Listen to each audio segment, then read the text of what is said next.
Rewind-A-Dynamite from the post-wrestling site. AEW, lighting up the fuse. Sit back and enjoy the bubbly as we hear from John and Wai Ting. Where we're going, we don't need roads. And if the buck stops here, this thing might blow. Everything you hear are opinions of the show. And if you don't like it, go to the forums and let them know. Hello, everybody, and welcome to Rewind-A-Dynamite. John Pollock here, alongside Wai Ting, here with you on this Wednesday night following Dynamite. What's going on? You tell me, what's happening?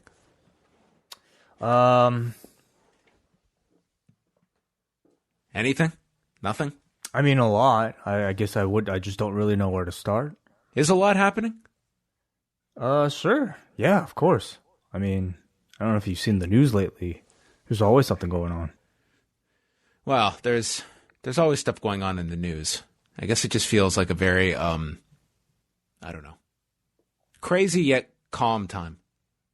I guess depending on where you're looking, you know, many things are certainly calmer than usual. But I mean, the world at large is full of activity. I feel it's just all white noise at this point to me. I mean, it can't be. Nothing's registering. I mean, there's so much stuff going on that it might just kind of be a bit of a blur. A blur would be a apt description. I think that definitely would be the word I would use at the moment. But how are you otherwise? I'm doing all right. Yeah, that's good. Doing all right. You? All right. Okay. Decent. 6. 6. Yeah. Okay. You know what I mean? Not good. Yeah, that's it. Yeah. I went wild today. I drove. I went for a drive. I bought a coffee. Crazy. Wow. Yeah, it's a long drive or no? Not too long. I drove like 10 minutes. I got to this place, and these drive-thrus are just rammed with people. It's a skill in and of itself of how you have to maneuver, because there's people coming from opposite ends, and you have to strategically place your car while also not cutting off oncoming traffic. You got to leave a laneway, which some people are not as courteous about, but I do think about my common driver. And then you have the awkwardness where people are coming from two sides, and it's like, all right, it's definitely my turn to go in, and yet you're the one inching towards, and it's just, do we really have to be doing this right now? So I'm the type that I'm the bigger person, and I let them go. But then you just get taken advantage of. Why don't you just make your own coffee? Because the outing is the purpose, not so much the coffee. Oh, gotcha. So then even this lining up would be the purpose. You should enjoy all of it. There is something to that. I mean, I'm kind of just, observing people in their frantic state. It's interesting to watch. Yeah, it's the journey, not the destination. It's kind of like you see people losing their minds over just drive-thrus. It's like, yeah, well, this is a bit of normalcy, isn't it? People losing their minds over nothing. That's somewhat comforting in this time. A traffic jam in about a few months from now, I think would feel oddly comforting. You see that maniac doing donuts in the middle of Yonge and Dundas Square last night? I did see that, and I saw the cop chase right after him, too. Oh, my God. This video, dude's doing like a selfie video of this guy in the back. I presume a guy, it could have been a woman, doing donuts in the middle of Yonge and Dundas. This is one of the craziest intersections under normal circumstances, and just flooring it as these guys are around him, either recording with their phones, but I thought that he was going to run over these guys. And then it's like a comedy scene, because all of a sudden just you hear the sirens and a cop car is right there charging at this person. And it's just the most wild video that, I mean, easily circulatable. I mean, that was probably the goal. So I don't know if it was the driver's goal. I'm going to get caught by the cops, and this thing's going to go viral. So what? So they were caught? Well, I presume they were caught. The cop was right there. I mean, he had nowhere to go. Yeah, I hope so. Throw the book at people like that. I have zero sympathy. I wonder how much they are enforcing certain things at this time when they don't necessarily want to be throwing people in jail. I'll tell you what happened to me today. I received a ticket from a red light camera for a right turn on a red that was legal, but I did a rolling stop.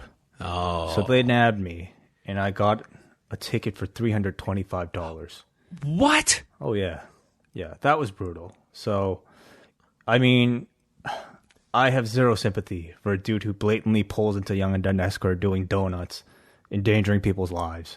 That's insane that you got nabbed for $325 for a rolling right-hand turn on a red. That's crazy. It's ridiculous.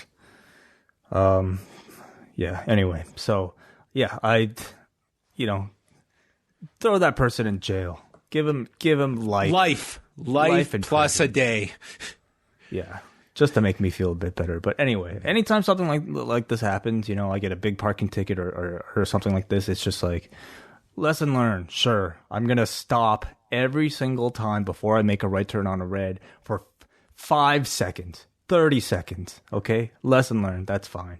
I just try to, I'll pay the fine and then just forget about it. I went through a string.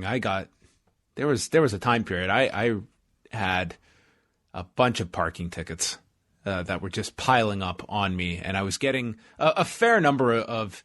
I've gotten a handful of speeding tickets in my day. Not any recently though. Not any fines of late. I also drive a whole lot less, so that probably has allowed me to avoid tickets. But that is a pain in the ass. $325 on that. I'd be furious. I would, under normal circumstance. You know what? You should appeal it, and they maybe you'll get off because they're going to be so backlogged by people. Maybe you'll catch a break. Yeah, I don't know. I hear like with these like camera things, they're so precise. They like mark your speed and everything that it's probably not worth it.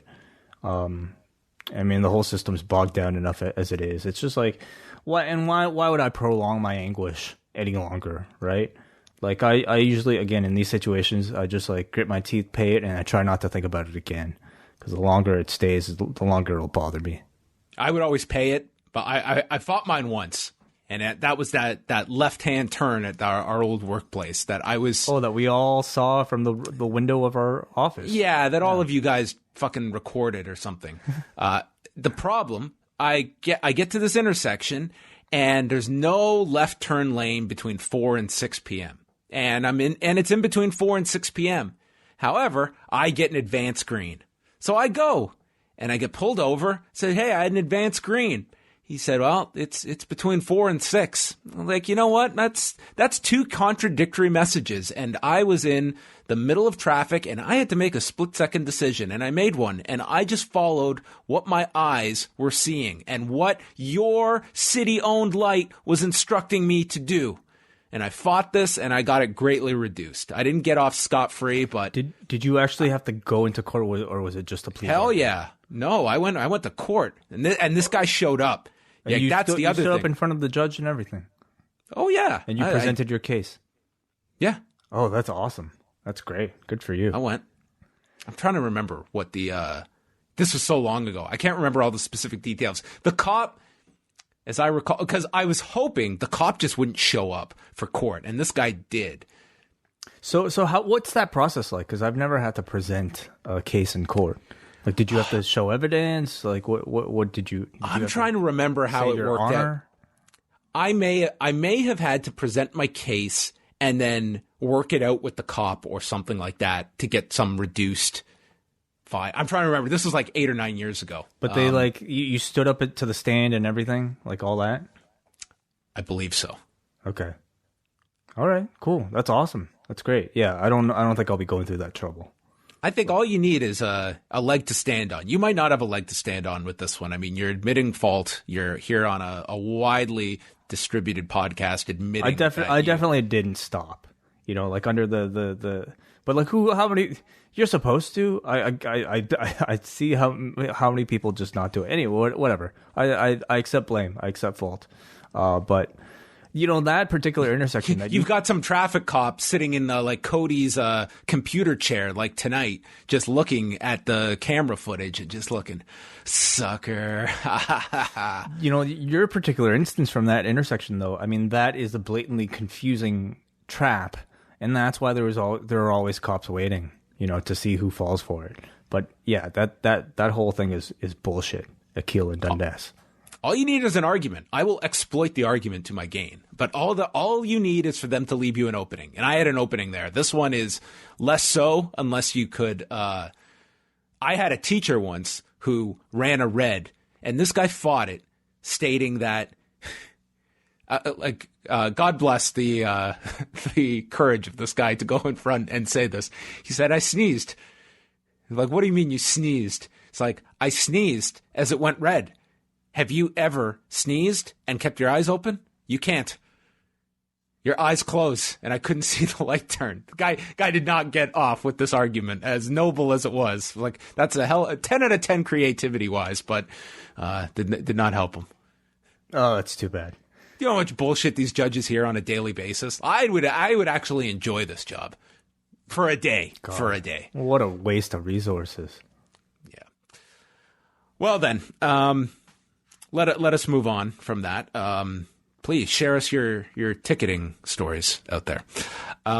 We've got the Cafe Hangout. I want to reiterate this. It is going to be on Friday this week, so don't tune in Thursday at the usual time. We will be delaying it a day. Friday, noon Eastern, all patrons can listen in live, and this is so we can go through not just the financials that'll be out Thursday, but also discuss the investors call, which is happening Thursday evening at 5 p.m. Eastern time. What is a time that's the most inconvenient for everybody? 5 o'clock. Anywhere in the world, that's an inconvenient time. So that's when they are going to take all the questions from shareholders that may be in rush hour traffic going home, God knows what. It's going to be an entertaining call. It's a time that is great if you don't want the news cycle to pick up too much of what you have to say. Yeah. Yeah. I'm trying to just imagine Vince McMahon here at 5 o'clock. This is probably he's probably going to find out tomorrow morning that it's at 5 o'clock. He probably is not aware of it yet. He's got like a workout scheduled that's in between 2 steak wraps with ketchup at 4 and 6 o'clock each. So he'll probably be in just a fantastic mood at 5 o'clock. All right. Well, we look forward to it. For all the calm Vince McMahon that we get on these calls, this is the closest we might get to apoplectic Vince McMahon. Like if he's ever going to snap on some investors asking him, so where was that transformative OTT deal, Vince? Stock price sure hasn't recovered too badly, has it, from George and Michelle's departure? Anyone replaced them yet? This is going to be the call where he just goes promo mode on them. That's always the hope, but these investors never ask questions that are too difficult at all. They certainly do them with the politeness of being at a dinner party and is this a new recipe? It tastes a little different. It's that, or they just simply really aren't or don't care enough really about some of the ins and outs that you and I might. I'm hoping we get the one who is just the usual great quarter, Vince. Great quarter.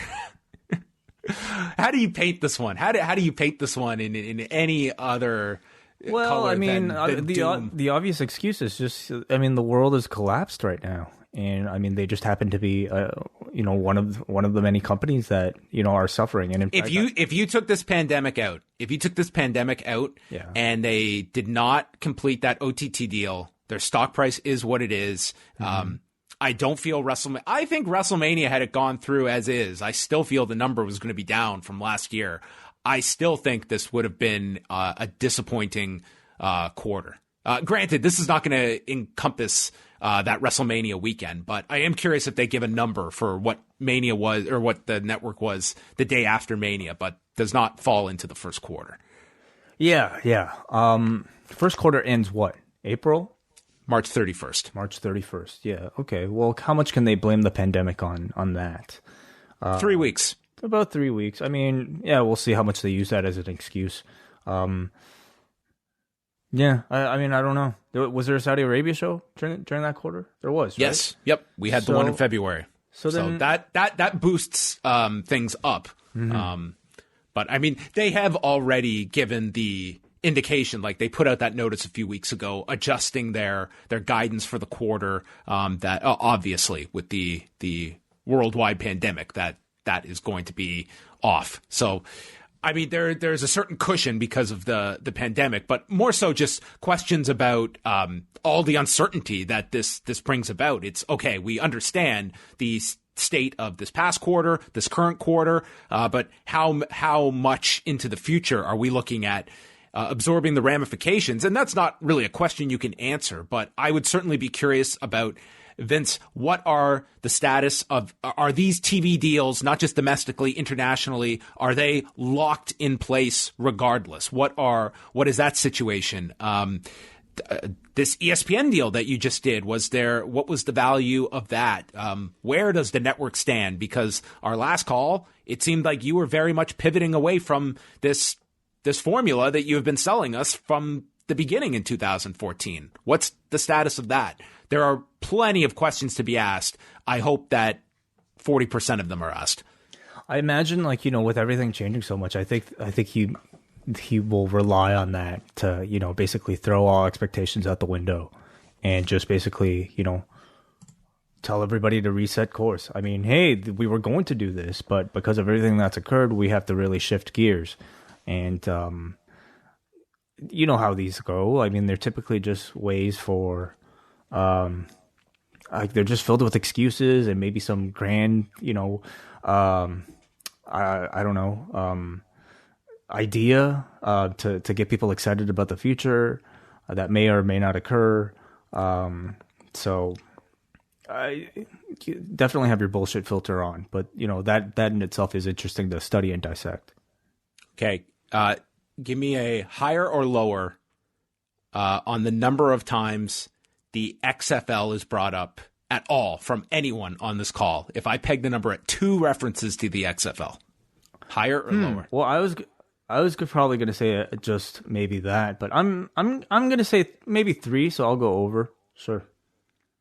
That will not be brought up by the WWE side. I think that will be shareholders bringing it up, because I think WWE does not have a duty to bring that up, but I think that certainly should be raised. It's just a question, does the XFL get lost under other more pressing things? And conversely, as we're just listing off all these potential lightning rods to be brought up in this call, does the WWE have something that will be a distraction that they can pull out, much like that OTT deal that Vince dangled in front of them on the last call? Do they have something like that up their sleeves that can alleviate attention, and all of a sudden it's we'll spend 30 minutes trying to get more information about this said topic?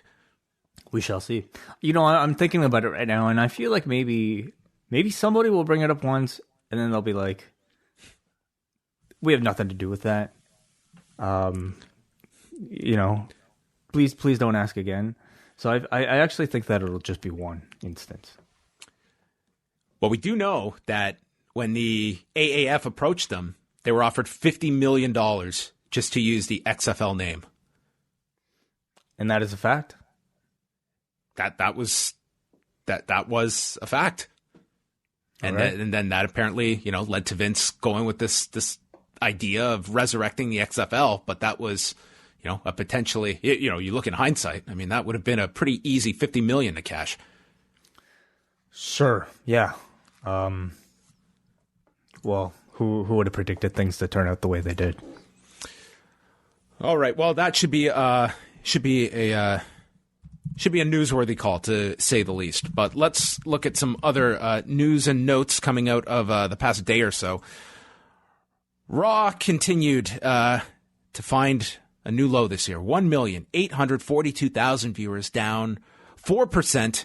And this tied the December 23rd show last year. So tied for second lowest in modern history. We still have Christmas Eve of 2018 that remains the lowest Raw episode in modern history. But we're about less than 100,000 viewers away from hitting that figure.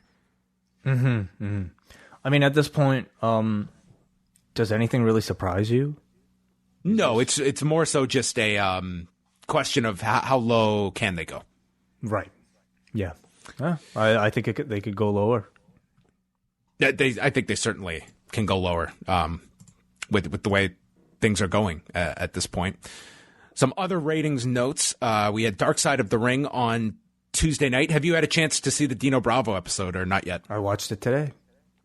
Did 200 and what is the exact number here? They did 221,000 viewers. So this was really in line with the Brawl for All and New Jack episode, up from last week's Jimmy Snuka episode, but none of these kind of in the Chris Benoit level of that first one. But we'll talk about this more on Friday, but I found this to be a really interesting episode and very heavy on, I mean, this was a true crime story, much more than a wrestling story, and leaning heavily on a lot of Quebec-based crime reporters. That was, to me, a smart way to go about breaking down this story, which is another one where it's a script for a movie. Absolutely, yeah. This one I certainly knew far fewer details about than some of the others, and so for me it was a real discovery, just kind of going through a lot of these really sad and disturbing details. And I understand you'll be speaking to Pat LaPrade? Yeah, Pat LaPrade we will have on the site on Thursday evening. He's going to be chatting both about his new book on Andre the Giant as well as his involvement here. He was featured on the documentary and heavily involved too he did the French interviews and was a huge part of this episode. So we'll chat with Pat about the process of putting this episode together. And this was originally supposed to be part of the first season, but then they got the episode count cut down. So in turn, this ended up getting moved to the second season. Cool. WWE on Tuesday night on FS1, they had 4 hours of content. They had a Best of Becky Lynch matches at 7 o'clock. That did not rank among the top 150 cable programs. Then a Ronda Rousey 24 at 8 p.m. That did 214,000. Best of Charlotte matches that did 299,000 viewers. Then a Best of Becky Lynch series at 10 o'clock, followed by Backstage, which did not rank either. But so they aired the Best of Becky Lynch twice? Sorry, one was a 24 on Becky Lynch, one was a Best Becky Lynch matches, something like that. Okay. Yeah, so that's what was on there. But it was only the two on Rousey and Charlotte that ranked, that we have numbers on. So that's just following that big Tuesday night block that FS1 has been promoting for all this time. Oliver Luck is suing Vince McMahon for wrongful termination. Oliver Luck was the CEO of the XFL and apparently found out the day before that he was being let go, and in turn is filing for unspecified damages. And we'll see if this one ultimately ends up going to court, but we know that Jerry McDevitt is involved because he put out a comment responding to this. But yeah, Oliver Luck had signed an enormous deal. His contract was worth $20 million to serve, sorry, not as CEO, but as a commissioner of the XFL. So, he would be one of the parties that very much so is probably looking at that $20 million and realizing I am probably not going to see all of that $20 million unless there is a lawsuit filed. So I more so look at this, that if this goes the distance, this could be a case that we learn a whole lot more about the XFL through the discovery process if Oliver Luck ends up seeing this thing through and this thing actually goes to court down the road at some point. But, just based on that creditors list way, I mean, there could certainly be a lot of aggrieved parties that might be going the legal route against the XFL. What a mess. Total mess. Just kind of add this on the checklist of Vince McMahon's crazy April, and more to come. Sounds like it could be quite the mood on Thursday. We'll find out. And last thing here, man, has this been just an awful week when it comes to people passing away. We had Travis Scott Bowden, who was a heel manager in the USWA. He was like involved like at a very young age. He was about 23 years old when he was a manager, did the heel turn on Jerry Lawler, and was involved throughout that territory, and also did the Kentucky Fried Wrestling website and podcast. Very funny individual. He just died the other day at the age of 48. No cause is known yet, but obviously very young that he passed away, as well as a former referee with again with the New York State Athletic Commission, Billy Caputo, who was involved in the first WrestleMania as well. Just as Jack Lotz was, as was Howard Finkel. So some historical people that have passed away, and it's just quite the list when you look at the number of people that we've run through over the past couple of days, with Howard Finkel, with Kevin Clark, with Joe Pedicino. Unfortunate, just, you know, this huge wave of figures in the industry that have passed away. But those are all our news and notes for the evening. So again, we will be back on Friday with the Cafe Hangout, going through all of the fallout from the financial call, and then we've got Rewind to SmackDown coming out Saturday for Post Wrestling Cafe members, and Thursday night Pat LaPrade will be joining us for a lengthy chat. AEW Dynamite way. This was an episode where, by going into it, this felt like a show that I found it to be pretty entertaining in how it was presented tonight, but it really didn't have a whole lot to grab you ahead of time. And it seemed like someone just came up with the idea of going with this Dustin Rhodes retirement tease, and that kind of became the hook for this show. Was, here's a match we've taped, guys won it, let's add something to it, and that became kind of your hook for the 2 hours. Yeah, it felt like a match that was taped as part of this tournament that didn't really have too much at stake, and for whatever reason, they decided to put this as the main event. Didn't have as much sizzle, I think, attached to it, and so it seemed like they just, earlier this week, decided to shoot this stipulation. Didn't do a whole lot for me. I just never bought into it. Number one, because I think it felt like a really odd place to have a retirement match. Not for a second did I think Dustin Rhodes was going to end his career against Kip Sabian in an empty arena. They tried. As part of the first round of a TV title tournament. But, you know, yeah, sure. Points for effort. Chris Jericho is my favorite commentator at the moment. I didn't like him as much this week. No? No, I don't know if it was the mix or what. He sounded just really dominant to me. I felt like it sounded like they were recorded after the fact this week rather than in person, and I don't know how that compared to previous, but we only saw them on camera the once. I was under the impression they had done all of this in the venue. They could have. I'm not entirely sure. But we only saw them once. It's not like we could see them. But I just thought some of his references, and like there was one, I just like legit started laughing at some of the references he was pulling out here. To me, he's added a lot of life to these shows that otherwise, this is all, like, they do have the tournament, but beyond that, you're really just relying on how much you are invested in the AEW product, watching these, you know, the same cast of characters, which is like a third of the roster week after week. And all of a sudden we're starting to really get to know Justin Law and Pineapple Pete that are becoming regular characters on this show. Yeah.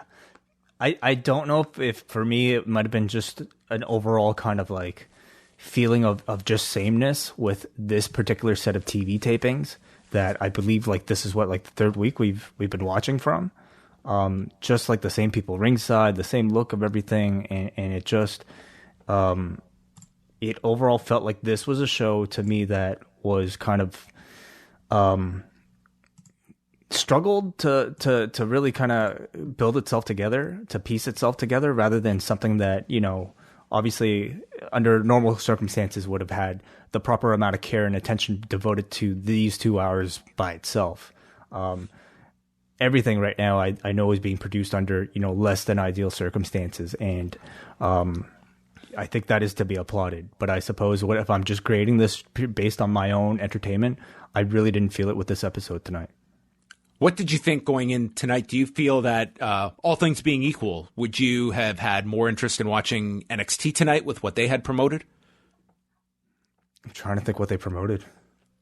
They were promoting Finn Balor and Velveteen Dream, which they switched right away. I would say the big thing on NXT was Drake Maverick's match.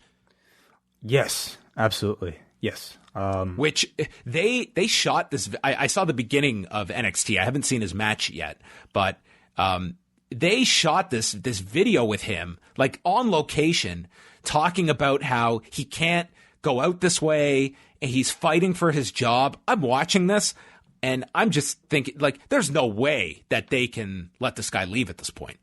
Yeah, he did an interview on The Bump this morning as well, basically, using this as his firing as storyline. I mean, I don't know what's going on. Like, wrestling is so weird, especially like, when you have a guy who's technically been released, but yet is still a part of this kayfabe tournament, now using his, what we're led to believe to be a real life firing as part of a storyline. Wrestling is so damn weird. I have no idea what's real or what's not, but I guess I can tell you that I'm certainly interested in seeing that match. Yeah, I just think you watch this. It's like if this guy's leaving, it just makes this company look so cold-hearted. I just can't imagine him leaving after watching this video package that they produced for him, and he's become the star of this tournament. It's like watching Bill Alfonso in that in the match with Beulah, where he went in knowing he was getting fired, and then just killed himself and ended up saving his job. Well, then how are they going to save their $700,000 a month, John? Well, maybe Paul's going to come out and just like, Drake, you're staying with the company, but you're gone. God. So Cody started. We can't afford it, everybody. We're breaking the bank here, guys. Drake Maverick. This ATV I drive out at WrestleMania every year doesn't pay for itself here. I got payments. Cody's in his gamer chair, and I thought this was the guy. The truth will be revealed. I thought Cody is maybe revealing himself as the mystery man on SmackDown. Similar setup, sure. Do you think at this point it's still Ali, or could they just switch it up and have it be somebody completely different? I mean, they can go with whatever they want, but I mean, it's like there's all this guessing going on. Like, am I not wrong in that they're using his symbol? Like that circle that you'd always see on his hand and that he'd wear on his chest is like the symbol for this mystery character. So I'm just kind of surprised that there's so much mystery about it. Like it's his symbol. It's like this. It's not a new logo that they're attaching to him. It looks to be the same one. Yeah, sure. I mean, who would you rather it be? Like, at least Ali is someone that, I mean, God, they haven't used Ali in like months and months. So I would hope it's him. I would hope that it's Ali too. But if I could guess somebody who could play the role instead, I would Dexter Lumis. Oh, okay.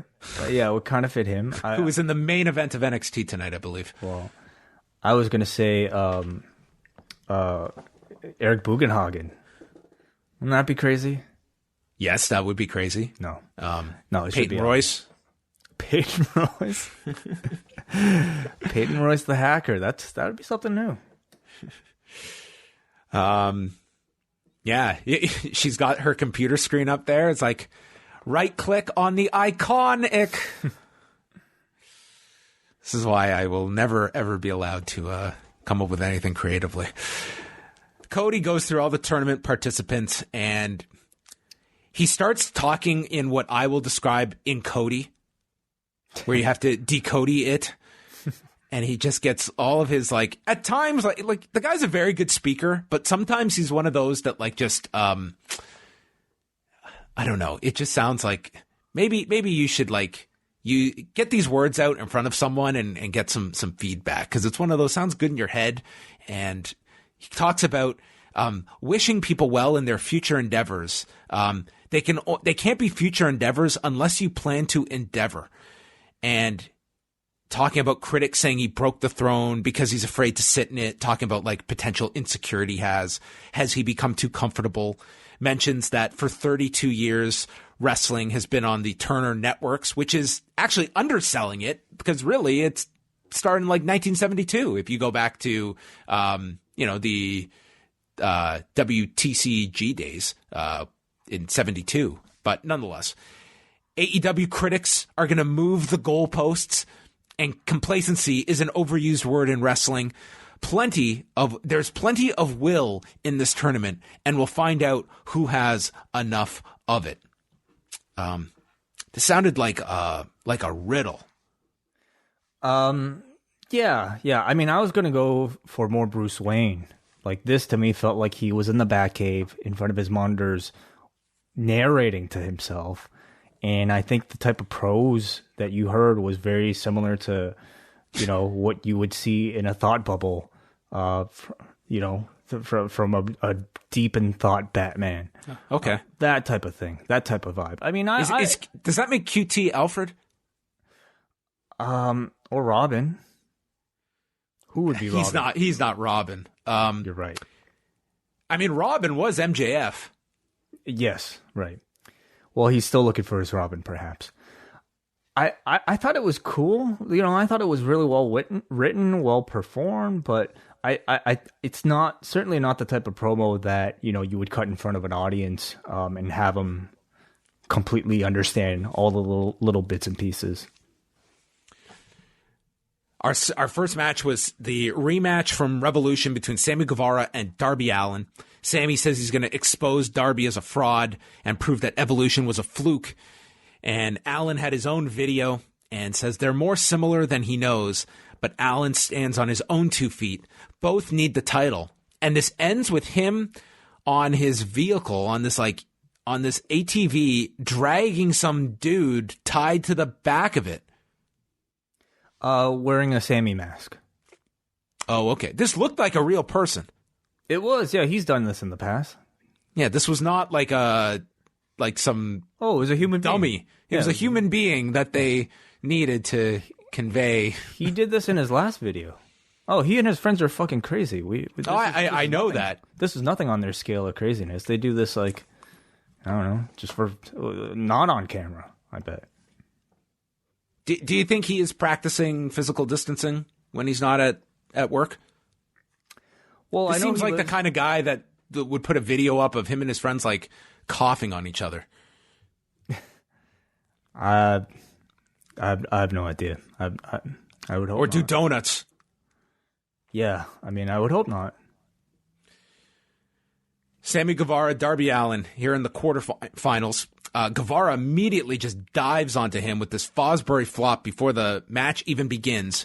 Guevara pulls out a ladder that he balances between the apron and the guardrail, places Darby on the ladder, and then climbs to the top. I'm just waiting for Darby to hop off this thing. Nope, he just waits there. Guevara leaps in the air with this frog splash to the ladder, which does not break. And I thought my ribs were bruised after watching this. This looked so awful. It was insane. And this was like the first spot in the This match. was before the bell rang. I was like, oh my God. The look on crazy. They had like the local wrestlers just there behind the guardrails, and one just looked frightened at what they had just seen, and the ladder does not budge on this splash spot. But my God, did this look painful. I mean, that's what these guys, these two are like two young guys who believe that they're invincible. And so even for an opening match on an empty arena show, these guys are going to go all out. So afterwards, the bell rings. Guevara gets caught in the Tree of Woe and is hanging upside down. Darby takes off Sammy's boot and attacks the ankle. And Guevara is able to fight him off and does this springboard cutter where he's wearing one boot and then he's barefoot with his right foot. Allin comes up with a bloody nose here, and he's constantly going for the ankle, going for submissions, and he gets busted in the mouth and is checking on his teeth. This was a very bloody match. And then we go through a second commercial. Allin does a lope, missing Sammy, and just flies through the guardrail. Guevara gets on top, goes for a 630 splash, and if you watch this, it looked like he came right down onto his right shoulder. But Allin kicks out, or grabs the bottom rope, and then Allin leaps off the middle rope, is caught on Guevara's shoulders, and he goes for that flip, like GTS spot into a knee strike, but it's countered into the Last Supper, and Darby pins him. Quite the pace that they had, especially at the end here. And this was a match that both, I would imagine, were sore after this outing. Yeah, I would think so. I mean, very good, very spectacular match. A whole lot was done here. It's the type of match that, like, I think if you're a veteran watching this, you're definitely maybe a little concerned that these guys are doing too much. They're only going to be young for so long, but man, these two, I think together, they only know how to go this pace. And so it was a match that definitely worked in this setting, and probably would have worked in any setting. But would have been that much better in front of a crowd. But man, the type of thing where you just you definitely worry, okay? Seeing them doing like a spot on a ladder at the beginning, seeing Darby ram head first with that Lope into the barricade. Yeah. Man, shit, that just at some point these guys are gonna have to slow down. But for now, they're not. Yeah. Yeah, it was. Yeah, a very physical match. I mean, it was the match of the show, I would say. But even that 630, John. Man, I think a move that risky should be saved for a finish. I'm with you, and it was if you watch, he comes down at a very awkward angle, and I was worried he was gonna pop his shoulder out or something, just the way he landed on that as well. But I'm with you that it's. You don't want something like that to be forgotten. And I would say in this, what are you going to remember? You're going to remember the ladder spot and probably that finishing sequence and going for the ankle. And I don't think you're going to remember the 630 was just a moment in time in this match. The match, unfortunately, I'm going to say will probably be forgotten, after this week. The fact that it was an opening match and just didn't really have that too many stakes attached to it.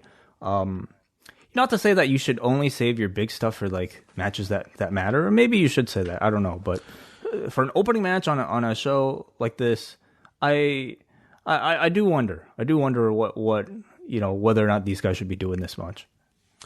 Well, you could certainly make the argument that coming off such a huge buzz for that match on the pay-per-view, should this be the match that was built around more so than Dustin and the retirement angle? Seeing the two matches, I would have said that. Yeah. This was certainly the superior match, I would say. And going in, I mean, it kind of shows that here were these guys who had an undercard match on this pay-per-view, blew it out of the water, and then they main event this show, the big rematch. I would say it's an alternate option you could have had. Matt Hardy is at the compound and brings up the proposition he laid out for Christopher Jericho for the Elite deletion and has not heard a response. Damascus can detect the fear after Jericho spilt his orange juice last week and says he will also welcome Samuel Guevara to come fight Jericho's battle for him and will mash him into a mofongo. What is that? That is a Puerto Rican dish. Oh, sounds delicious. He is referring to Chris as the hole of the ass, and then cuts and transitions to regular Matt Hardy, discussing his history with Chris Jericho, how the Young Bucks are close friends, Cody's a friend, and he respects Kenny Omega. They are the pillars of AEW. Jericho wants to see the pillars crumble because then there would be chaos in AEW and he could reign amongst chaos. But Matt is here to protect this platform, which is not designed for the two of them, but rather the future of this industry. And I will beat everyone in the inner circle until I get to Chris Jericho. So this seemed to take the challenge that he made and make it more so like Jericho would be at the end of the line and they would start with Sammy Guevara. That's how it kind of came across here.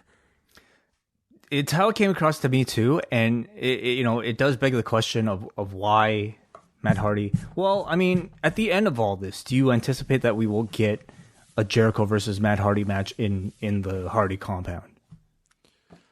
Yes, I think that is because that was clearly not what they were going to. I guess when Matt initially cut the promo.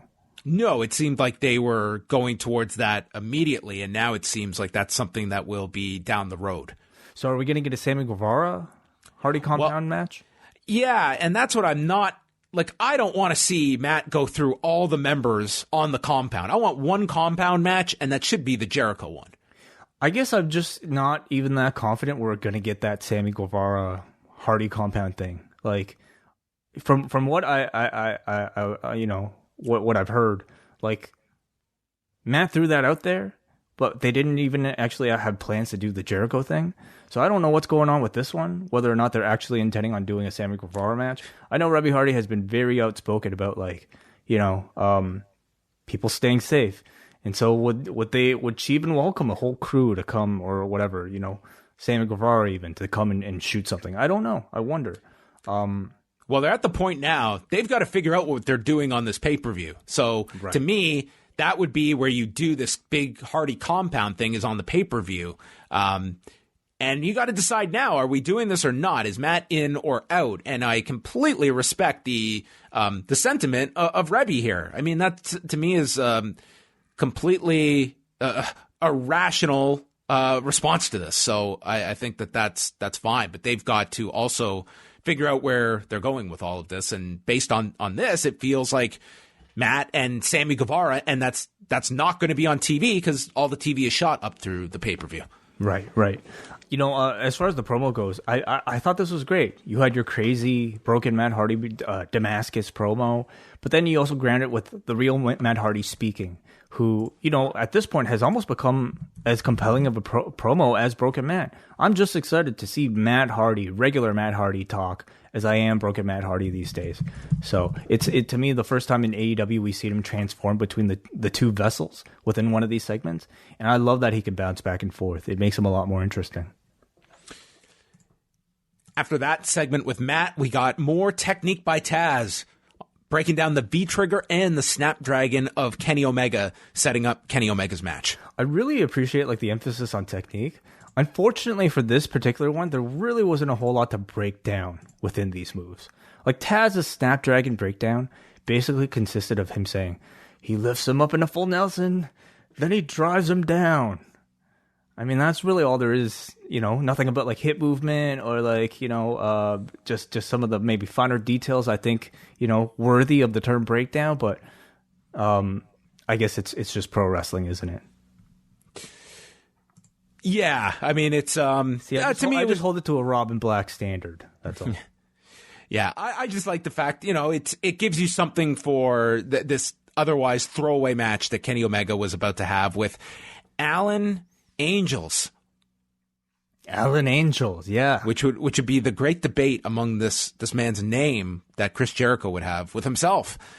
I just thought this was Jericho. Jericho was the star of this match. And maybe you can argue that the commentator should not be the star of a match, but man, was he entertaining here. He brings up his first time stepping in a ring with Kenny Omega was the Wrestle Kingdom match, and he has no memory if he won or lost this match, which he did lose.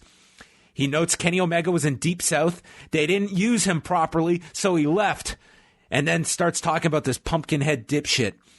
He says, this is what we call a warm-up match. This is like a comedian stopping by at Yuck Yucks to do 5 minutes on stage, as he then starts putting attention on Allin Eagles, and then asks, is his name Allin Eagles or Allin Angels? I think I've been calling him Allin Eagles.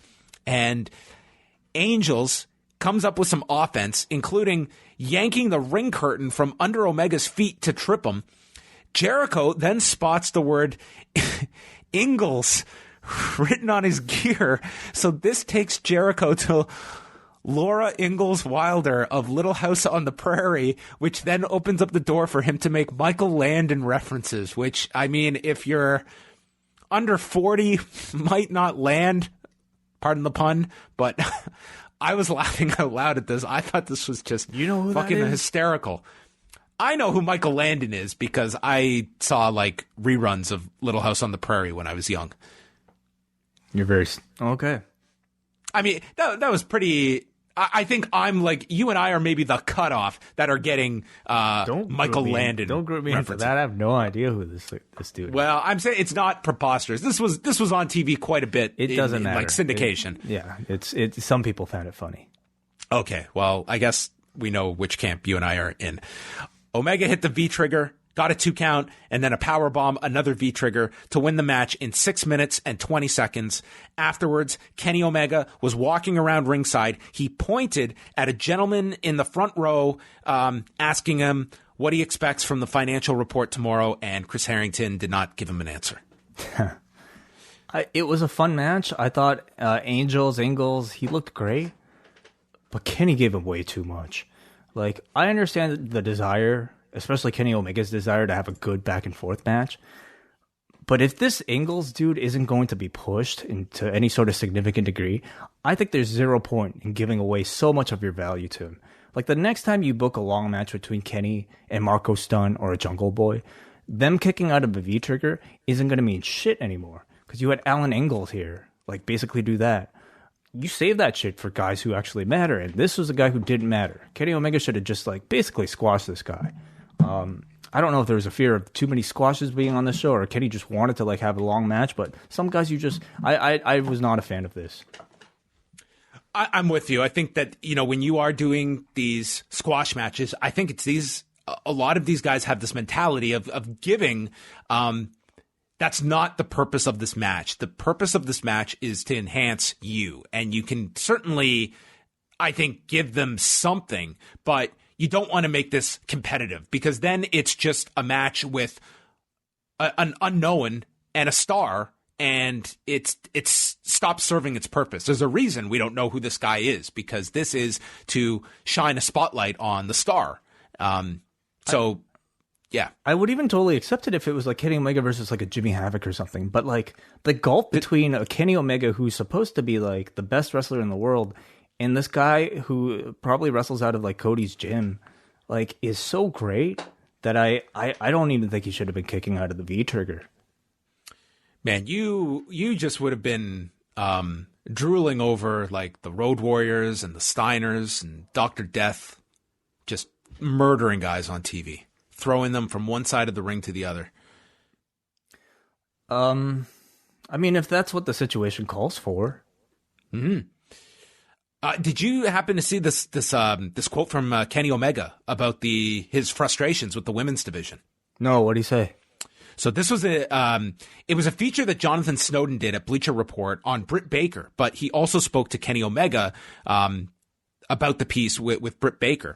And when it comes to the women's division and Kenny's involvement, he said, it's the most frustrating and rewarding feeling at the same time. We have a vision for this women's division that I always wanted to have at the forefront.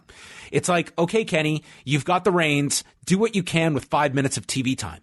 Wait a minute. We've got this huge, expansive roster. You have people chomping at the bit, raring to go. How am I going to introduce all these people with 5 minutes? How am I going to show just what makes them special? Britt Baker, if you go based on her reactions, is probably the top heel in the whole company. They are taking these little, small, minuscule opportunities that we are awarded, and these women are hitting home runs. They succeeded with their 1 minute, 2 minute segments, so they get their 5 minutes. And that's going to grow to 6, 7, 8, and 9, and they're going to have their own show one day. So what were his frustrations? I think that he's frustrated at the fact that they've got all of this female talent, but they're not getting the television time to get them over. I see. Okay. Interesting. Yeah. Do you agree with that? Not completely. I think that certainly, like, there are instances you can certainly see where the women, I would say Britt Baker is getting a pretty good amount of television time at the moment. And this current run is kind of out the window because we don't have the whole roster competing for minutes on these shows. It's kind of who is there. I mean, Britt being part of these tapings, she's going to be relied on more heavily because it's a smaller roster. I would not present the case that she is the top heel in the company right now, but I think she's a very effective heel in her role. There is some of that, like where, you know, we will see a Yuka Sakazaki and then it's dropped. And that was before they went to these dark match settings as well, that, you know, some momentum is found and then you rein it back. And that, again, there are women there that are a victim of the numbers game of how many people they have. But is that due to lack of TV time or just improper allocation of that TV time? Because they've had plenty of time, I would say, to feature a lot of these acts. But to me, one of the, like, forget everything that's taken place since the pandemic. I think you can, you know, throw all that stuff out the window. But like even prior to that, with the Riho Championship run, how many times did we actually see Riho on TV? How many interviews did we actually get to see of Riho?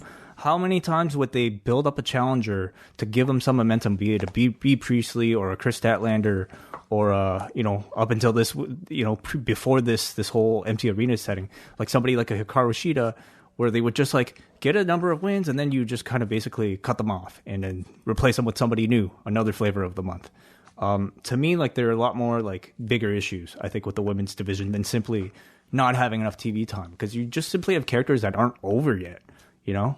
I think Britt Baker right now, I think even Nyla Rose, up before she was unable to, you know, attend these tapings, I guess, like they were getting somewhere with all that. But prior to that, I don't think it's simply a matter of not having TV time. I mean, the Nightmare Collective, that thing got a fair amount of time, and it was not good. Mm-hmm. And that was led by Brandy, and that had the Chris Statlander involvement as well, and the bald woman as well. Well, Mel, that's right. Yeah, I mean, it's, to me, the women's division, like Britt Baker to me is clicking very well now. Mm-hmm. But as a whole, this division, to me, it's there's certainly a lot more depth in the NXT women's division. And I would say, like, watching Rebellion on Tuesday night, I thought, like, the best match on that show was Kylie Rae and Kiera Hogan. Like, Kylie Rae is a real great talent, and I think that's a tremendous get for Impact, getting Kylie Rae. How'd you like the show overall? Of Rebellion, I liked the show. It was I thought it took some time to get going. It's still the empty arena setting, but I feel like my brain is just kind of adapted to that now that I'm less critical of the setting. I would say the match that match was good. The women's match, Willie Mack winning the X Division title from Ace Austin, it was good. And then the final match was Ken Shamrock and Sami Callihan, which was kind of like a street fight. And then they went to the back, and it became like you got your music, and it wasn't over the top like you would expect maybe from an Impact production to kind of do their version. But I'd say it was a good show, but I wouldn't say it would, you know, drop what you're doing and go watch it. So they're breaking it up over 2 weeks, but it was, you felt it after about 2 hours. I would say this was a good maybe hour to 90-minute show stretched to 2. Okay, gotcha. And Davey's got a report on the website right now. Yeah, he's got a full rundown of the show if you want to go check that out. Back to Impact. That was our unofficial intermission of the show, because everyone went to go make a mofongo. Scorpio Sky feature. Isn't that the thing with the plantains? I've never had a mofongo, so I can't speak. A food show about that. This was a tape feature on Scorpio Sky, just kind of a personality profile. And I think these, to me, are really effective, that AEW does a very good job of, and maybe could do more of these.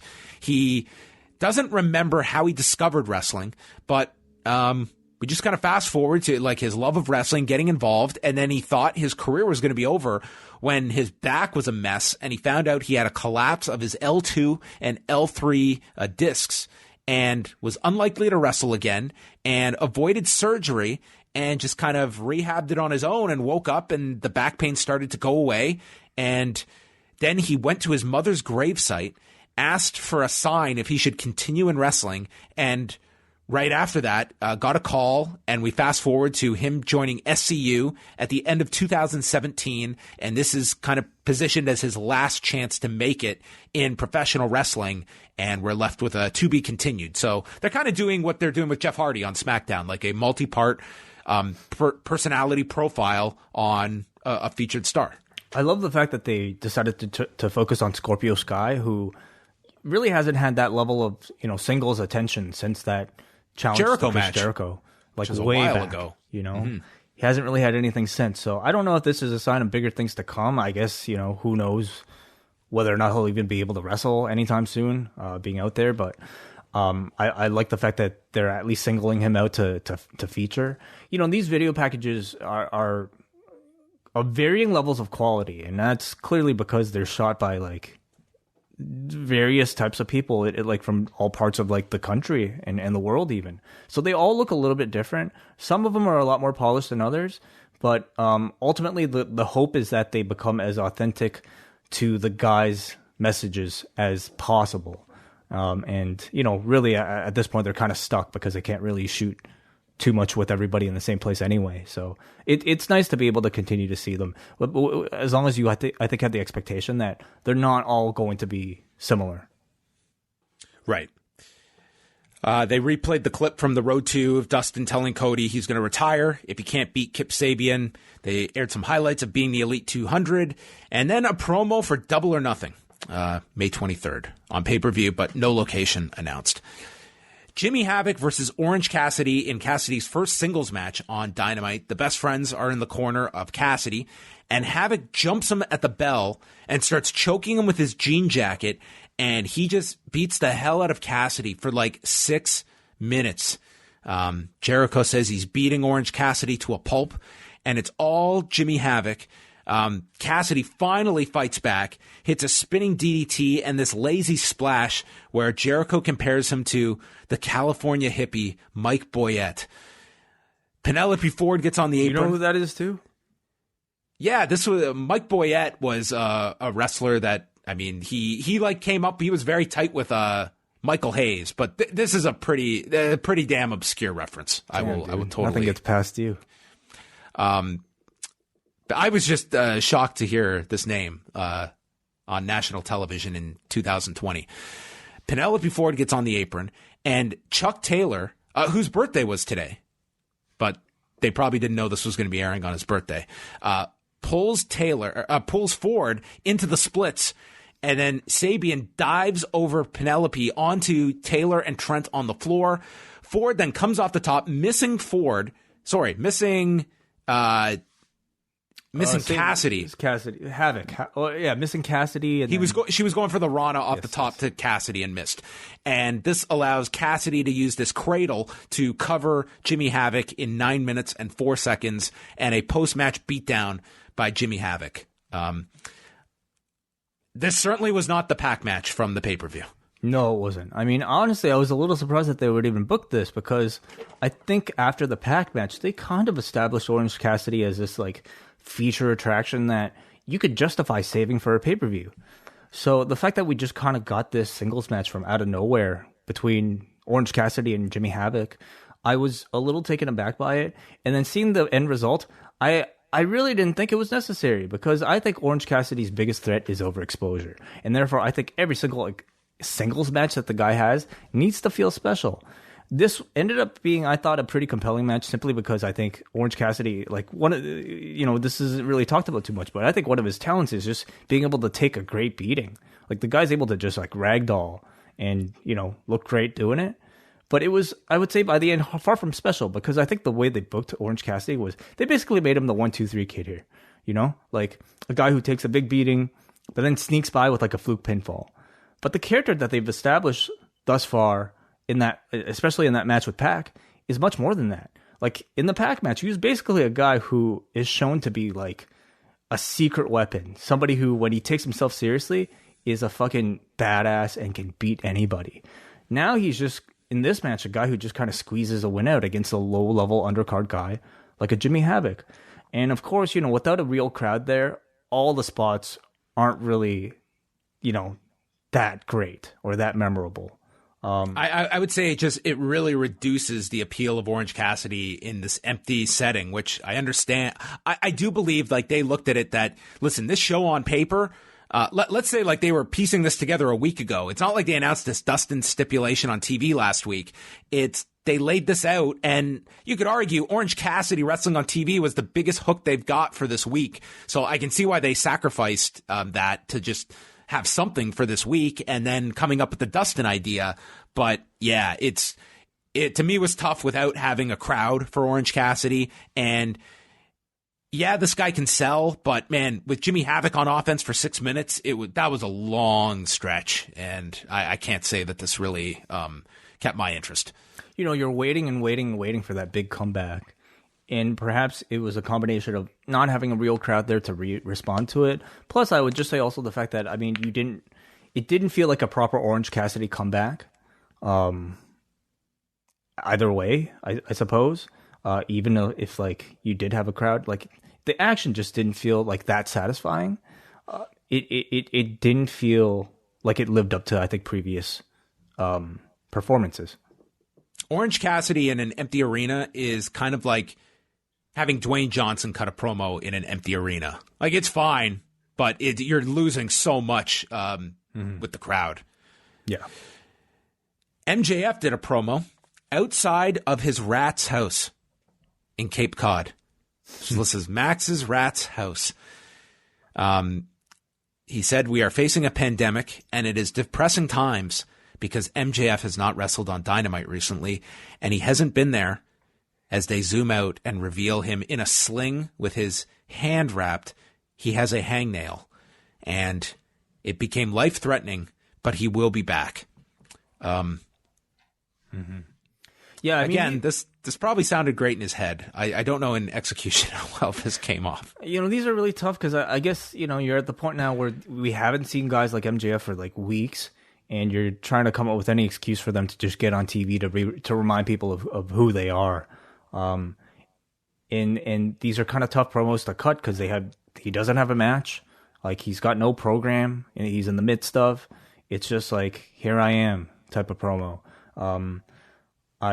It was fine, but like, it didn't really it didn't really make you really feel anything beyond that. I realize it's very windy in Cape Cod right now. Yeah, it's windy here too.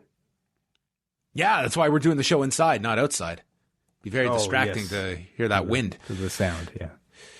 Wardlow murdered Lee Johnson. He just threw him all over the place. Johnson got in a few punches, but Wardlow knew that Way was watching here, so he just cut him off. Knee strike as he yanked him off the turnbuckle and hit the F10, which that was not identified here, but it's the name I'm going with, in 237. F10, yes. Excalibur did call it that in the last time he killed someone. I believe he did, yes. You know, exactly the type of thing it needs to be. I mean, you have Wardlow against a jobber. Look, let the jobber make you look good. This is like good, impressive squash. Then we had a Dark Order skit where Preston Vance, a failed football star, is resorting to the Dark Order by signing up on the website. And in his note to the Dark Order said he had the whole world in his hands. This Preston Vance is a QT Marshall student who has been on Dark a couple of times, if you have been watching that. Brodie Lee then answers. So unbelievable response level that Brodie Lee instantly has a meeting with this guy. He asks how tall he is, and he says he's 6'2" and 240, and he played college football. And says Brodie Lee says, "A lot of people didn't work for their success here in AEW, and this guy is a hard worker. He wants to offer him success and power and strength in numbers. We are the lions of AEW. We feed on the prey," and he hands him a mask, telling him he is home now. So Preston Vance, the latest member of the Dark Order. It's pretty easy to get into this Dark Order we found, right?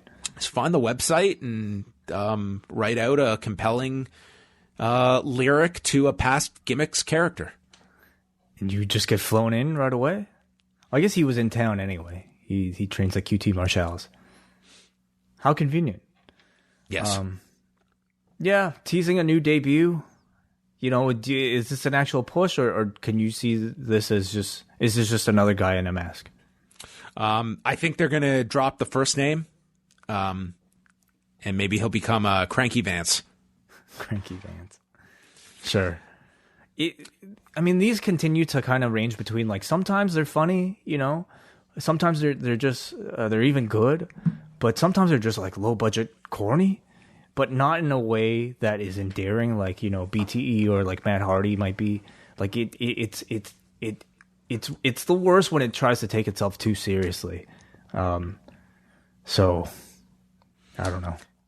The Dark Order is very much a work in progress. I think it's very hard when you have just the underlings that have no names or their numbers, and they're just kind of fall guys and just kind of take up space. This is really going to come down to Brodie Lee excelling in this role as leader, and I think it's too early to say if this is going to ultimately work or not for him. Justin Law, the returning Justin Law, took on Brodie Lee, and we had Marco Stunt hanging out with Pineapple Pete behind the guardrail, and Brodie Lee beat down on his chest, super kick, spinning side slam, and then the discus lariat to win the match. In a minute 58, Jericho compared him to Stan Hansen, winning just with a lariat, and Lee walks up to Marco, and they're going to have a match next week. Mm-hmm. Yeah. That'll be fun. Yes. Poor Marco. I think his lot in this company is somewhat determined. Probably, yeah. Fly. Unless he grows like 3 feet. Like Scottie Pippen in college. Oh. Yeah. Grew like 5 inches over the course of a summer in college. I caught up with that too, actually, this week. Oh, did you? Yes. It's fantastic. Well, maybe we'll take a detour after feedback. The Best Friends and Cassidy were interviewed. Trent wants to fight Ford, but legally cannot, that being Penelope Ford. So instead, they want to face Sabian and Havoc. And Orange announces that's the end of the interview. And they walk off. And next week, it's going to be a no DQ, no count-out match with the Best Friends against Kip Sabian and Jimmy Havoc. No count-out, no DQ. Cool. Yep. As well, both semifinals of the TNT tournament are next week. That takes us to the next installment of the Bubbly Bunch. Guevara is all down because Jake Hager lost last week. Hager says sadness is for ugly people, and the group decides to do a flim-flam together where the winner will obtain hand sanitizer from Chris Jericho somehow. Sami outdoes everybody, and Jericho gets pissed off thinking that Sami's showing off. Flim Flam, by the way, is their version of TikTok. Yeah, they had like the TikTok font, but changed it to Flim Flam. Yeah. Which I'm sure they've copyrighted already. Flim Flam. Robin Black would like to have a word. Ooh, Bink. That too. How were you amused by this segment? Who had the best stream? Because Santana had the worst. Definitely. Santana needed to upgrade his camera badly or his Wi-Fi or something. Which I'm not going to throw stones. I'm trying to think who had the best quality picture. I mean, it's hard to remember. I thought Jericho's was pretty, like, it seemed like he had a film crew there. I wonder. I don't know. Yeah, it was cute. Yeah. If you like these guys, you'll like this. They showed some Jon Moxley highlights. He's going to speak next week. And then we had comments from Dustin Rhodes, how he can cement his legacy even further, winning this title. And Kip Sabian saying he's not even in his prime yet. This will fast track him. This is my moment. And that was our main event. We had Penelope Ford in Sabian's corner, Brandy out in Dustin's corner. Rhodes' knee gives out on an Irish whip, so Sabian attacks the knee. Rhodes fights back. He hits a bulldog, and Jericho's pointing out how all of Dustin's offense puts a strain on the knee. He hit the power slam. Sabian kicks out. Then Sabian leaps into the ring off the middle rope into a DDT, getting a 2 count. Ford and Brandy end up in the ring. This ends with Ford taking a spear, and both women leave the ring, going to the floor. Sabian is staring down at the women as Dustin just runs the ropes and hits the Destroyer for the victory. Dustin's career extends. Yeah. Listen, I applaud them for like trying to cram that stipulation in there, but like the match did not feel like it had that vibe at all. Like there's just I don't think anybody really bought it. I don't think the announcers even like had a hope of trying to sell and convey it. And the match itself wasn't really wrestled like it was that type of desperation type of match with the guy's career on the line. So for me, it just ended up being a match. It kind of felt like, listen, I do give them credit for just trying to find a hook for this show. And that's what you try and do. Like let's add something beyond this match. Because let's look, Dustin Rhodes and Kip Sabian just in the tournament, it's a pretty bland match to just put out there. Especially if it's going to headline the show. I think you'd have a headline the show. Well, maybe they felt that was the option that they had to headline. I mean, it was either going to be this or Guevara and Darby, which, again, as we said, that could have been your option as well. But I guess they figured that Dustin in a big match, or at least making this retirement, makes it more important than Guevara and Darby. But it was a pretty average match. I can't say too much about it. Sort of just there, and now this leads to Dustin Rhodes and Lance Archer. Where is his career on the line throughout this whole tournament? Or was this it? Did he have his brush with his career ending and realize, you know what? Who wants to be unemployed during this pandemic? I'm not putting my career on the line ever again. Well, at some point you would think that he would have to lose, but yeah, I don't know. Who knows where they're going to go? So we've got next week Dustin against Lance Archer and Cody against Darby Allin.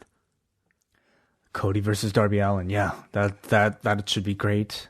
Even Lance Archer versus Dustin Rhodes, I'm actually looking forward to that. I think you legitimately have several different combinations. There's the Cody and Archer program that they've been building towards. There's Dustin and Cody, which can be teased, that I don't think I would give away here. But if this is going to be a double or nothing and you need something big, that's something you can go to 1 year removed from their last match. And even for this title program, I don't throw out Archer and Darby as a potential. I think you have different options you can play. I think we can assume that it's not going to be Darby and Dustin in the finals. That's one I think we can rule out. Yeah. My money's still on Cody versus Lance Archer. I think that's the one that probably has the most sense built into it. I mean, Cody sort of is the guy overseeing the entire thing on his Batcave camera or monitors, and so I see him at the end, and I see him versus Lance Archer as being a pretty big match that you can even headline double or nothing with. So that was AEW Dynamite. Yeah, I wasn't. Sorry, go ahead. I was just going to say, I was entertained throughout this, but it was definitely more of a missable show than most episodes of Dynamite. I would say, for me personally, Jericho to me is a real valuable portion of Dynamite during this period that is keeping, a major star on the show that I think is pretty entertaining in the role. But I don't know if commentary is going to reserve 2 hours of your viewing every Wednesday night either. I think that I do feel like both NXT and Dynamite, they're going to be in their usual viewership level that we've been seeing these past few weeks. I don't see any increase in these numbers. Yeah. I don't really either for this particular episode. I just, I didn't really like this edition of Dynamite because I don't think any of the matches really clicked with me. I thought Sami versus Darby was great. I think it would have been a better way to close the show. But I wasn't a fan of Kenny going 50-50 with some jobber. I was underwhelmed with the Cassidy match. A couple squash matches that I think are fine, but yeah, they were fine. They were totally fine. But beyond that, a weaker Dynamite, in my opinion. All right, well, let's see if everyone is going to disagree or agree. On the forum, this got an 8 out of 10.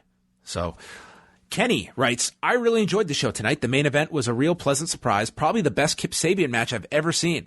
I also love Sami and Darby. Week after week, Sami continues to steal the show. It's unfortunate that this match couldn't take place in front of a crowd because I can't think of two guys I would rather see wrestle in 2020. Only stuff I didn't like on the show was Matt Hardy and the Dark Order. I think the final deletion had its time, but the gimmick is already played out, and I never need to hear them say whole of ass ever again. Brodie Lee looked awesome in his match. So awesome that you really start to wonder why he wastes his time with losers like Uno and Grayson. I just don't get it. 8 out of 10. Nick from Lansing says, I thought tonight delivered just about everything you could ask for. I like Kenny letting an unknown get a bit of shine. I thought the Dark Order and Brodie Lee continue to explore the idea of what draws people into a cult. And for me, the main event delivered. Tony and Jericho are one of the most entertaining parts of the show as they build up stars and a hint at potential feuds down the road. Doug from Derbyshire in the UK. Another decent, given the circumstances, episode tonight. The matches were all, I'm just picturing like a sign. Decent, given the circumstances. The matches were all enjoyable, and Jericho and Tony continue to entertain on commentary. The video packages continue to be their usual high quality, with Matt Hardy, Sammy Guevara, and Cody all coming off strong in their performances. I'm finding Dynamite to seem a far longer show and less engaging in the current setting, however. And despite the small crowd of workers adding a lot to the atmosphere, I keep finding my attention wandering, which is a shame because the in-ring work is still quality. I'm very glad that AEW has such a competent team of video production creatives throughout their ranks, as they still keep me interested. But like everyone else, I'm really finding the empty arena shows fatiguing. I'm very grateful to New Japan for sparing us from this. I don't know how you guys get through WWE programming each week, but you have my thanks and sympathies. Again, the show itself was all good enough, so I give it a 7. It's just my enthusiasm, which is dipping, which I think is evident across the board, with Doug representing a lot of people, that are, I mean, all wrestling shows are down at the moment. And I think that should we, as one of the callers brought up last week, if regular sports get back to normal, I think we're going to see that pattern with sports, unless there's some different in entertainment value in watching actual sports versus wrestling, that this idea that there's this giant hunger for sports at the moment, I think people will kind of settle into this, that a lot of people are just kind of turned off by this after the initial novelty wears thin after a week. We shall see. I mean, I still contend that, I think like a sport like basketball and the NBA might be a little bit different, might be actually very different from, I think, what professional wrestling might, like what your expectations might be for professional wrestling. It's bigger in stature. Like, people, I still think, will care about something like, the World Series or like, the NBA Finals or something like that. But will people like get sick of it enough that they'll stop watching? I wonder. It's very possible. We go to Raymond finally from Sacramento, California, who has a few points for tonight. I can't be the only one that thought that the visual of Mr. Brodie Lee in the purple lit room is reminiscent of the recently reenacted Vince McMahon scenes from Dark Side of the Ring. I think that's stretching. I think you're the only one. Chris Jericho on commentary is a revelation. He clearly knows a lot about the scenes, about the business, and has experienced a bunch, but who would have thought that he would be great on commentary that consistently? It shouldn't need to be said, but I'm going to give AEW credit for not acting like everything in the world is currently normal. Though they haven't said COVID-19 or coronavirus, they haven't been shy about mentioning that shows are occurring during a time of empty arenas. The videos everyone has been tasked with producing for air haven't been overt, but they're not selling a lie about why the New York people aren't around. An 8 out of 10 show. That was another point on Impact, was they flat out had Eddie Edwards on there saying, I would love to be there, but I have my family to think about, and I can't be there at this time either. And they, Tessa Blanchard also tweeted out a message today or last night why she wasn't on the show. So, I mean, in Impact, again, they're not making a huge deal about it, but they're not running from it either. Oh, that's great. That's really refreshing. All right. Well, thanks everybody for your feedback. I omitted one big news story, Way. A WWE champion has been traded to the Tampa Bay Buccaneers and made, to me, his full transition by violating his retirement stipulation. Rob Gronkowski has been traded along with a 7th round pick to the Tampa Bay Buccaneers for a 4th round pick, and they also get a championship belt. And I will say this, I do not follow football news heavily, but in the articles I read, like, all these places were listing him as the 24/7 champion. It was ridiculous. I thought he lost it. He won it back. Oh, he did the dive. He did the dive and then... Yeah, and then he took off with the title. He never lost it. Yeah, wow. Amazing. Congratulations. Huge. So now if he's still an active wrestler, how will he continue his wrestling training? I don't think that the future is going to be wrestling. He's going back to football. But he signed with the WWE. Well, I don't think that this one. I don't think WWE is going to trump the whatever deal he's got in the NFL. This dude's going off to play with Tom Brady again. Yeah. Okay. Interesting. Yeah. So there you go. Before we get out of here, Wai, The Last Dance. I've chatted about it. Tell me some of your overall thoughts 2 episodes deep. A wonderfully fascinating look at, like, just being able to hear Michael Jordan talk. I mean, I'm not somebody who follows basketball that much, but, like, to me, Michael Jordan at this point has sort of become a figure that's just so almost like mythical. You know, I think of him more as a shoe brand, like more as a silhouette than an actual human being. And to hear him talk about his own history, I thought that in itself was pretty neat. And I love the way that the series kind of bounces around between times.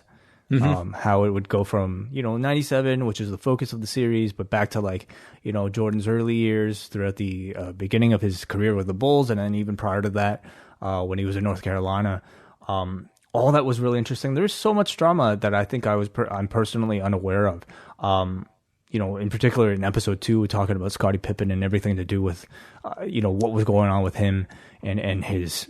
How did you feel Scottie Pippen comes across in episode 2? It's certainly sympathetic figure or somewhat of a villain's too strong a word, but yeah. I think divisive certainly among that team. I will say I think if you're a fan, you're more than likely to side with the player. I think it's just how we are. But I personally understand it. Like, if I was in this situation, it would be really difficult for me to, like, give up everything, give up my summer, and just, like, That line comes off so badly, though. It's like, I know. No, I'm not blowing my summer on this. I'll get it done on their time. But, the feeling of, like, going to work every single day, knowing that you're getting paid far less than the people that you're working with who you're doing a lot more than, that really eats at you. And I at least empathize with him for something like that. We're talking about far different figures, and I think, like, if you're talking about just the purity of sport, then yeah, okay, he's definitely in the wrong. And Michael Jordan says so himself. You should always be playing to win, But I also like the pissed off employee who's underpaid part of me, like, sides with him. So I understand it. Like, he signed a bad contract. Yeah. Not so much, like, again, and this is before NBA salaries just skyrocketed, but it was the term that's the killer. I mean, he signed really, granted, it's far less money, but it's like an Ultimate Fighter contract. You come off that show and you're still on your Ultimate Fighter contract, and the goal is just blow through those fights as fast as you can where you're getting paid so little so that you can sign a more meaningful contract. He signed, it was like a 7-year deal. And I mean, his rationale, it's like, this is a guy that has a lot of personal responsibilities with his family and had the concern that, okay, it's not as much as I'm probably going to be worth in a couple of years, but it's guaranteed. And if I destroy my knee and can't play any longer, I've got this guaranteed contract. Like, I get that thinking, but he came at a time when, I mean, his value greatly overshadowed his on paper worth with the Bulls. Yeah. It's a shitty, weird situation. What would have been the right thing to do at that point if you're management? Like, do you say, we feel really bad, here's a lot more money? Or do you, like, hold this guy to his contract? I mean, I don't know. I will also say, though, certainly Jerry Krause comes across as really dislikable in this film. At the same time, at least, judging from the first couple episodes, I really just feel like he's just a businessman, and making business decisions, even wanting to, like, flip the team during that last season to, like, he did the same thing, like, in the 80s, didn't he? Like, it was, I guess in the 80s they weren't winning championships, but, I don't really demonize him as much as maybe I don't know. I wonder if much of the audience does. He certainly comes across like he shoulders the blame for this dynasty that has to be dismantled, and I think that's a very easy. It's a very easy story to present, but I think that it's almost so heavy-handed at times, coupled with these scenes where these players treat this dude like shit, that it's almost impossible not to have some kind of sympathy for this guy, that, to his credit as well, also built this dynasty. I mean, yes. They go through the early Bulls years, and it's not just we draft Michael and that's our key to the kingdom. We had to build a team around Michael, and it wasn't until Jerry Krause put those supporting characters in place to play around Michael, and that takes, to me, and that again is to me as well, Phil Jackson. You also have to place a lot in there. It's one thing to be able to take all of these incredibly talented players, but managing those egos and managing those players to bring the best out of them, that is a skill set unto itself as well. And I'm certain there's a lot more Phil Jackson in this series as well, because they kind of just scratched the surface with him in these first 2 episodes. But I guess like on the surface, it is really unfortunate because you have like really like the best team ever, okay, to play basketball, and the only like bad ingredient that threatens to mess up the whole thing is this GM. And to hear the players and even the coach like talk about their issues with him definitely doesn't make him look good. But contrast that to today, Wai, and let's make it local, okay? That Toronto Blue Jays team, again, it's like once you have that dynasty, and the Jays were not a dynasty, but you know what I mean, where they just had this great team. But suddenly it's like, okay, there were a lot of bargain players that we had that exploded under our watch. And there's like 3 years tops. You can keep those teams together because it's just in the world, whether it's a hard cap or a soft salary cap, it's damn near impossible to keep to have a dynasty that stays together in this day and age. Do you think it would have been possible in this year with the Bulls in 97, 98? I don't even know. I mean, like back then, I don't even know all the details about why they couldn't keep the team together. Was it just a matter of contracts expiring and them having to pay a lot more? Yeah, I don't know all the exact specifics, but it really comes across as it comes down to salaries. Like I'm certain, if they could keep everyone together, they would, but they realize what they're on the hook for. And Pippen being one of them, like Pippen's deal was coming up and that guy was going to the bank when this contract was up. Mm-hmm. So, I mean, it just, that's kind of the, you get a winning team and it's like, man, you hope you get 2 seasons out of it. That's the mentality I would say today. Yeah. Some wonderful, stories really, that each episode seems to touch on. It's not just the thing about Michael Jordan, but everything surrounding it. Some incredible interviews. They got Barack Obama talking about Michael Jordan. They got wait a minute. It was a Chicago resident as he was keyed. That's right. They got Bill Clinton talking about Scottie Pippen. Yep. When he was playing college basketball. That's amazing to me. Yeah, that was and as well, I like the way they keyed these guys as not like I know who these guys are. I don't need them. Former U.S. president. It's like what's their connection to the subject matter? That's intriguing. And I've heard the director Jason Ayre talk about that it was not so much just fill this up with big names. It's what is their contribution to the story. Though I mean. I'm not bending over backwards to try and figure out a way to get Barack Obama or Bill Clinton into my documentary. So that part was really cool. What else in this? It's like somebody name dropping somebody, but like saying my friend rather than like saying my the person's name. You know what I mean? Like if you knew Drake, you'd be like, oh yeah, my friend Aubrey did this, and then you're like. Oh, BC? Aubrey. Oh, you know Clinton? Yeah, and it's not until you dig further that you realize, oh, you mean Drake. Like, it's that type of cool name drop, Yeah. There's some tremendous supporting figures that are interviewed here. I'm captivated by Phil Jackson whenever he speaks. I always just find like a real fascination of like people in like leadership positions with these dynasties, and like he's like the top of the mountain. But Michael Jordan, I mean, he can come across extremely arrogant, but man, I just look at this guy like, how can you not be captivated by this guy? If there's anybody who has earned the right to be arrogant, I would say it would be the greatest basketball player of all time. That's it. It's like, man, this guy was an asshole to some of his teammates, but it's like, what are we here to do? This guy had a singular focus, winning. And it's like, do you want to be on that team or not? Because this guy will drive you to the absolute limit and then push you further. That's someone like you buckle down and realize that's who I want to be attached to. And yeah, to me, it's very similar. Like just getting to hear this guy in a sit down setting, get a couple of drinks in this guy, which it appears was consistent with his sit down interview. Did you see him nursing that drink?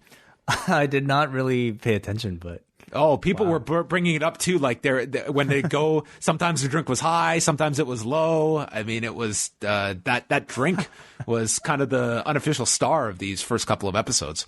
Oh, wonderful! I look forward to the rest. And how about the music, Way? I don't know if I paid much attention to it. Oh, we had some Puff Daddy in there. It's like, yeah. To me, Puff Daddy, that takes me to 97. Like that is 90s, just yeah. So you tell me 1997, Puff Daddy and Mace are pretty much the first voices I'm hearing that scream 1997 to me. Yes. I agree with you. What any in particular? Any tracks? A video you have to watch is the BT Awards Bad Boy reunion from 2015. Okay. I think I haven't seen it. Yeah, they the whole it was like Diddy and like he brought back basically like the whole group just to do like this like 10-minute montage that's just like incredible. I remember buying the single of Mo Money Mo Problems for like $6 at a Music World. Like the single, dude. Why would you do that? What were the B-sides? Or did you just buy you just like to collect singles? I really like that single, and I bought it. It was like $6. Did you buy the album, dude? I didn't get the album. I just got the single. The album's great. I'll go check it out. I'll get my time machine. Though maybe we'll hear some of it in the ensuing episodes. There's like 8 more to go. So you're all in now. You're hooked. I'm all in, man. I'm all in. I wish they could release this whole thing right now, but yeah, I'll wait. All right. Well, that's going to bring an end to Rewind-A-Dynamite. So thanks to everybody for tuning in. You can go over and check out Up Next. It should be there now for everyone to download and hear what happened at NXT Land on Wednesday night with Davey and Braden. So Pat LaPrade Thursday night, and then Way and I are back Friday, noon Eastern time for all patrons, going live with the Cafe Hangout. Yeah. See ya. That was weird. I had no ending there. Sorry. It's okay.